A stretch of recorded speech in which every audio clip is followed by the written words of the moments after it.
আচ্ছা, এবার আমরা আরো একটা প্রজেক্ট করতে চাই। সবাই একটু খেয়াল করবো সবাই। আমরা আরো একটা প্রজেক্ট তৈরি করতে চাই। এই প্রজেক্টের নাম হচ্ছে আপনার মানে গুগল গুগল। আমরা এখন হুবহু গুগলটা বানাতে চাই। হুবহু আজকে বানাবো না, হুবহু আমরা নেক্সট ক্লাস থেকে হুবহু আমরা ক্লোন করবো আর কি। তো এখন আমরা বানাতে চাই কাকে? গুগল ওয়েবসাইটটাকে বানাতে চাই। ক্লায়েন্ট আপনাকে বললো গুগলটা দেখেছো, ঠিক যেভাবে দেখেছো সেভাবে আমাকে গুগলটা বানায় দাও। আপনারা কি বুঝতে পারছেন? এবার চলেন আমি গুগলে যাই। আসলাম গুগলে। আমরা এগুলো বানাবো না আপাতত, আমরা আপাতত ওইদিকে যাচ্ছি না, আমরা শুধুমাত্র মাঝখানের এই যে দেখতে পাচ্ছি জিনিসটা, এইটুকু জিনিস আমরা বানাবো। আপনারা কি সবাই প্রস্তুত? ওকে, এবার গুগল বানাতে চাই। প্রথম শর্ত কি আমার? গুগল ইমেজগুলো রাখার জন্য images folder, index dot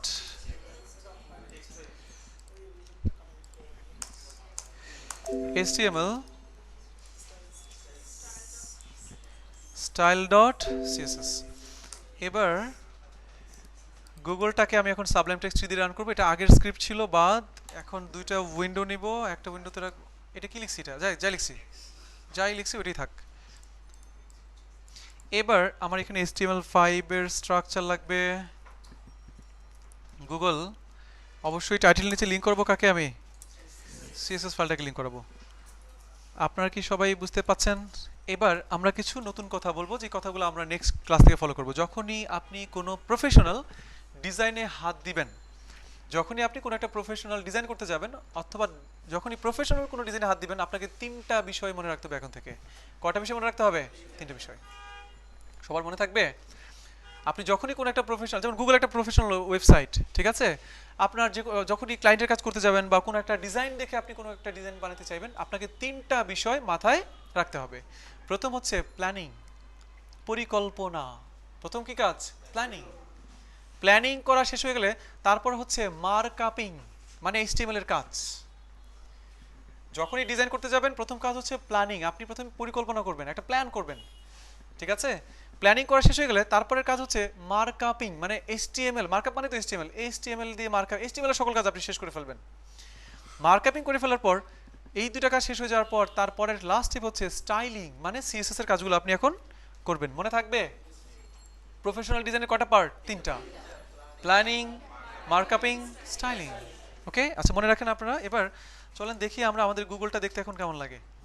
A হচ্ছে আমাদের গুগল। এটা হচ্ছে কি? গুগলের গুগল। এবার আমাদের গুগলের এখানে গুগল লেখা আসছে, ওদের এখানে গুগল লেখা আছে। বাম পাশে কি আছে? এটা ফেবিকন। এটাকে কি বলা হয়? ফেবিকন। এটার মানে হচ্ছে ফেভারিট আইকন। ফেবিকনের পূর্ণরূপ হচ্ছে কি? Favourite icon. তো আমরা এখন গুগল থেকে গুগলের ফেভারিট আইকনটা নিয়ে আসি। বলে দিই হচ্ছে ইমেজে যাই। অলরেডি ইমেজে ক্লিক করেছি আমি। আমি লিখব হচ্ছে গুগল ফেভিকন। এই যে চলে আসছে। তো আমাদের ইমেজটা তো দরকার নাকি, বাম পাশে শো করাইতে হবে, সেজন্য এটা আমি সেভ করছি এখন। Save images. আমাদের ক্লাসের ডিরেক্টরি হচ্ছে কোথায়? এখানে ইমেজেস। আমি লিখলাম হচ্ছে আইকন ডট কি এসভিজি। থাক, সমস্যা নেই। আমরা আইকনটা নিয়ে আসছি না এখন? এখন আমাদের গুগলের এই জায়গায় আইকন আনতে চাই। অনেকেই ট্রাই করেছেন, এখানে আইএমজি ট্যাগ ইউজ করেছিলেন, ঠিক আছে? নো, এটা আইএমজি ট্যাগ দিয়ে আনা যাবে না। আপনাকে যেটা করতে হবে, আমরা সিএসএস ফাইলটা লিংক করেছিলাম কি দিয়ে? Link colon CSS.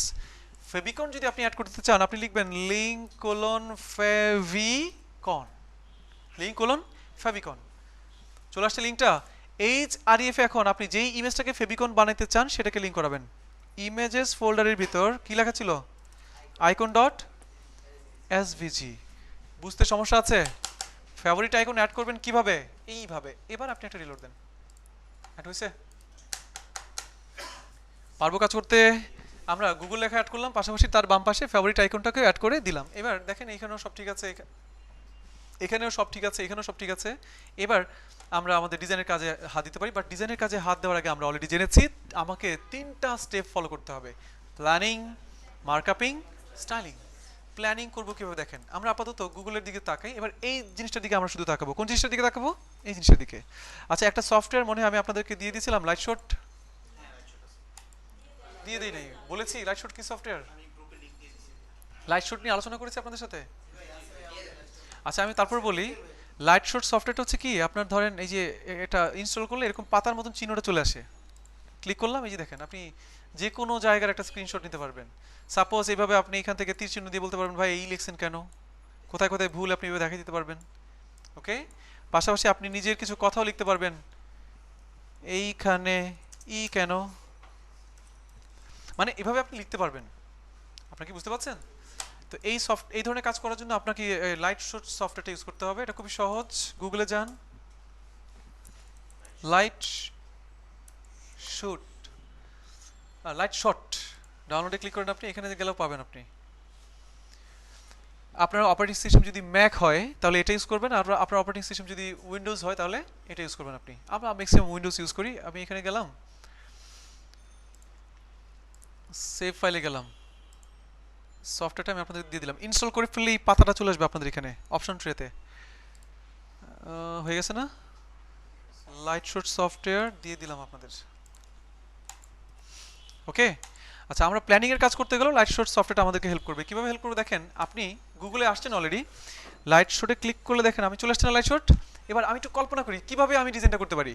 এখন চিন্তা করে দেখেন, আমরা একটা ডিপ নিতে পারি, ডিপ লাগে, এই যে ডিপ, এই যে ডিপ, আমরা একটা ডিপ নিতে পারি, সেই ডিপের মধ্যে ইমেজ নিব, ইনপুট টাইপ টেক্সট নিব, ইনপুট টাইপ সাবমিট, শেষ, প্ল্যানিং শেষ।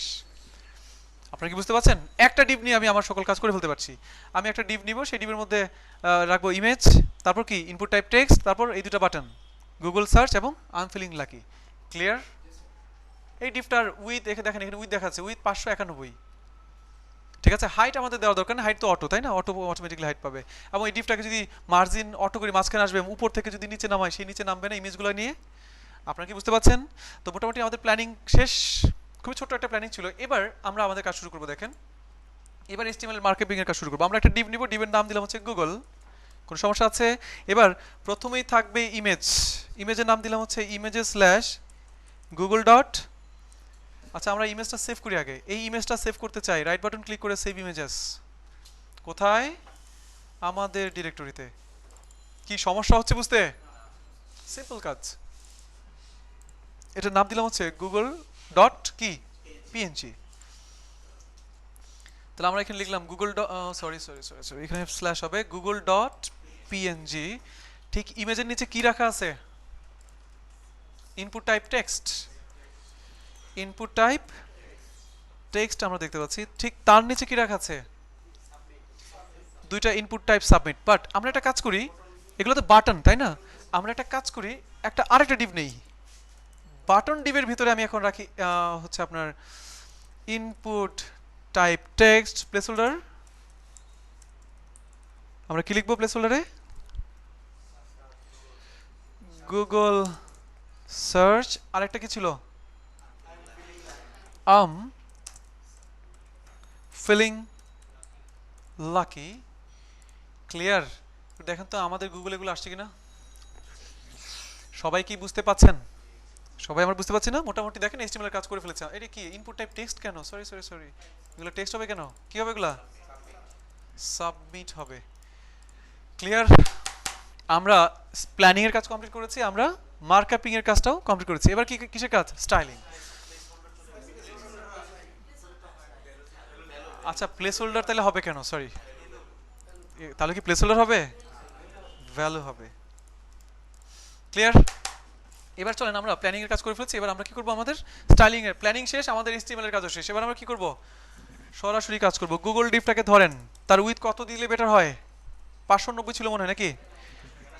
আর 90 দিলাম, মানে জাস্ট এটা 590 পিক্সেল। একটা বর্ডার দিই, যে বর্ডারটা পরে কেটে দিব, আপাতত আমরা দিয়ে রাখছি 1 পিক্সেল সলিড ব্ল্যাক। বর্ডারটা আপাতত দিচ্ছি কাজের সুবিধার জন্য, দেখতে পাচ্ছেন সবাই? তাহলে আমরা টিম ডিপটার উইথ দিলাম 590 পিক্সেল, বর্ডার দিলাম 1 পিক্সেল সলিড ব্ল্যাক। গুগল ডিপটাকে এখন, এই ডিপটাকে আমার স্ক্রিনের মাঝখানে নিয়ে আসতে হবে। কি করব? আমরা কাজ করতে পারছি, আমরা এতদিন যা শিখে আসছি সেগুলো ব্যবহার করে কাজ করতে পারছি। ডিপটাকে মাঝখানে আনবো, কি লিখবো আমরা? Margin auto. ডিপ মাঝখানে চলে আসছে, কিন্তু উপর থেকেও নিচে নামাইতে হবে, সেজন্য মার্জিন অটোর আগে বলে দিব 200 পিক্সেল উপরে নিচে ডানে বামে অটো। কাজ করে? আপনারা কি বুঝতে পারছেন? এবার এই যে ইমেজ, এই হচ্ছে ইনপুট টাইপ টেক্সট। ইমেজ এবং ইনপুট টাইপ টেক্সট এরা কি ডিসপ্লে ইনলাইন। ডিফল্ট ভাবে তারা কি ডিসপ্লে ইনলাইন। এখন ইমেজটাকে ধরে বলবো শোনো তুমি ডিসপ্লে ব্লক, তারপরে মার্জিন অটো। তাহলে এখন যদি আমার তো ইমেজটাকে মাঝখানে নিয়ে আসতে হবে, মাঝখানে নিয়ে আসতে হবে না, এটা তো আমাদের কাজ। এখন যদি আপনি ইমেজটাকে মাঝখানে নিয়ে আসতে চান, যদি আপনি ইমেজটাকে মাঝখানে নিয়ে আসতে চান, তাহলে গুগল ডিবের ভিতরের কাকে ধরবো আমি? Input sorry IMG tag. Google ডিবের ভিতরের কোন ট্যাগ? IMG tag. শোনো তুমি ডিসপ্লে ব্লক, সুন্দর মতন দেখেন সে তার ডান পাশের জনকে ধাক্কা দিয়ে নিচে নামাই দিবে, ঠিক না? ডিসপ্লে ব্লক মানে কি ডানে বামে কেউ থাকতে পারবে না, সে নিজে থাকবে। এবার সে তাকে মাঝখানে নিয়ে আসতে চাই, যেহেতু তাকে ডিসপ্লে ব্লক করেছি, মার্জিন অটো। ইমেজ মাঝখানে আসছে, মানে আপনারা খুব ঠান্ডা হয়ে গেছেন আর কি, মানে বুঝতে পারছেন না নাকি? সবাই কি বুঝতে পারছেন? ইজি, মানে আমরা মানে ইজিলি কিন্তু কাজটা করছি। দেখেন গুগল মাঝখানে চলে আসছে। এবার কাকে সাইজ করব আমি? Input type টেক্সটকে। ওকে, তাহলে ধরবো কাকে? গুগল ডিবের ভিতরের ইনপুট ট্যাগ। বাট গুগল ডিবের ভিতরে আরো অনেকগুলো ইনপুট ট্যাগ আছে না? আমাকে ধরতে হবে গুগল ডিবের ভিতরের ইনপুট ট্যাগ যার টাইপ কি টেক্সট। সবাইকে না, যার টাইপ টেক্সট তাকে আমি ধরতে চাই। না, এই যে ভিতরে আরো আছে, গুগলের ভিতরেই আর কি, অন্য ডিবির ভিতরে বাট গুগলের ভিতরে আর কি। সেজন্য গুগল ডিবির ভিতরের ইনপুট ট্যাগ, বাট আরো ইনপুট ট্যাগ আছে, বাট যার টাইপ সমান সমান কি টেক্সট। আমরা আরো একটা নতুন জিনিস শিখলাম, মানে কিভাবে ধরতে হয় স্পেসিফিক ভাবে, তাই না? গুগল ডিবির ভিতরে ইনপুট ট্যাগ বাট যার টাইপ হচ্ছে কি টেক্সট, তাকে ধরে আমরা এখন কিছু বলতে চাই। প্রথমে বলবো তুমি ফুল উইথ হয়ে যাও, তার মানে কি উইথ 100%। দেখেন তো সে ফুল উইথ হয়েছে কিনা। হয়েছে। প্যাডিং দেওয়া দরকার থাকে একটা, আমরা একটা প্যাডিং দিতে চাই। প্যাডিং দিলাম হচ্ছে আপনার 10 পিক্সেল। তাহলে দেখবো যে সে বড় হয়ে যাবে। এখন দেখতে পাচ্ছেন একটা বর্ডার দেওয়া উচিত আমাদের, আমরা বর্ডার দিচ্ছি, বর্ডার 1 পিক্সেল সলিড গ্রে। দেখেন তো বর্ডার কালার পাই কিনা, পাইছে বর্ডার। বাট এই সমস্যার সমাধান শিখেছি আমরা কি? Box sizing, border box. এবার যদি রিলোড দেন কাজ করে? আমরা কি কাজ করতে পারলাম? এবার এই দুটো জিনিসকে আমরা কি করবো? এখন মাঝখানে নিয়ে আসবো। মজার বিষয়, তারা আছে কিসের ভিতর? বাটন ডিবির ভিতর। তারা দুজন ডিসপ্লে কি করা? ডিসপ্লে কি করা? Input type submit, input type submit. তারা এক লাইনে আছে। ডিসপ্লে কি করা? ইনলাইন করা অথবা ইনলাইন ব্লক করা। তো ইনলাইন অথবা ইনলাইন ব্লক, তাদেরকে মাঝখানে নিয়ে আসতে হবে না আমার এখন? এই যে মাঝখানে তারা, তাদেরকে মাঝখানে আনতে চাইলে আমার এখন কি করা উচিত? Sub button. তারা যে ডিবির ভিতরে আছে, কোন ডিবির ভিতরে আছে? তারা বাটন ডিবির ভিতরে। বাটন ডিভকে যদি বলি, বাটন ডিভকে যদি আমি বলি টেক্সট অ্যালাইন সেন্টার, তারা কি মাঝখানে যাবে না? হয়ে গেছে কাজ। এবার আমি গুগলের এই বর্ডারটা তখন মানে জাস্ট দেখার জন্য দিয়েছিলাম, মাঝখানে ঠিক মতন আসছে কিনা। এবার বর্ডারটা কেটে দেন, কাজ করে। এবার ইনপুট টাইপ টেক্সট, তাকে বলবো তুমি উপরে একটা ধাক্কা দাও, নিচেও আরেকটা ধাক্কা দাও। ইনপুট, তাহলে তো একটা গ্যাপ তৈরি হবে, তাই না? দেখেন তার উপরে একটা গ্যাপ তৈরি হবে, নিচে একটা গ্যাপ তৈরি হবে না? ওকে অলরেডি ধরা আছে ইনপুট টাইপ টেক্সটকে। আমি বলে দিব যে মার্জিন উপরে নিচে 20 পিক্সেল, ডানে বামে 0 পিক্সেল। কাজ করে। এই দুইজনের স্বাস্থ্য ভালো করলেই তো সব ঠিকঠাক হয়ে যাবে নাকি? তো এই দুজনকে ধরেন। বাটন ডিভের ভিতরের ইনপুট ট্যাগ, দুজনকে বলতে চাই তোমাদের প্যাডিং 5 পিক্সেল 15 পিক্সেল। একটু স্বাস্থ্য ভালো হয়েছে না? আমরা একটা কাজ করি, 5 না দিয়ে 10 পিক্সেল 15 পিক্সেল করে দেন। একটু বেশি বড় করে দিচ্ছি আমরা। না, বেশি বড় হয়ে গেছে। এবার 7 পিক্সেল 15 পিক্সেল। আরো হুবহু সেম টু সেমই গুগল বানানো যাবে। আপাতত আমি আজকে নিয়ে যাচ্ছি না, কারণ আমরা হোভার দেখি না, আরো অনেক প্রপার্টি দেখি নাই। এতটুকু কাজ করতে পারবো আমরা? কি এতটুকু গুগল বানাতে পারবো? পারবো সবাই? তো মোটামুটি আমাদের আজকের ক্লাস এখানে শেষ হচ্ছে আর কি।